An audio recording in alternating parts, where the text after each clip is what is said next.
নমস্কার বন্ধুরা, আপনাদের সবাইকে জানাই শুভ বিজয়ার আন্তরিক প্রীতি ও শুভেচ্ছা। আর স্বাগত জানাই আমার প্রথম মিনি ব্লগ দুর্গাপুজো 2025-এ।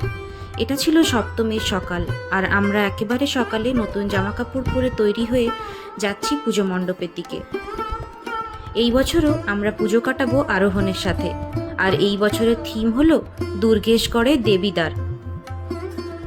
আর এই থিমের সাথে যে ডেকোরেশন টিম কাজ করেছে তা সত্যি অসাধারণ, একেবারে যাকে বলে মনোমুগ্ধকর। পুজো শুরু হলো অঞ্জলির মাধ্যমে, আর তারপরেই মায়ের আরতি। আর যেটা না বললেই নয়, মায়ের মুখখানি, আহা এত সুন্দর, শান্ত আর মায়াময়। সত্যি বলছি, প্রথমবার দেখে চোখে জল চলে এসেছিল। চলুন, এই ভ্লগ এখানেই শেষ করলাম। আগামী ভ্লগে দেখাবো সপ্তমীর সন্ধ্যা জমজমাট সাংস্কৃতিক অনুষ্ঠান। ধন্যবাদ।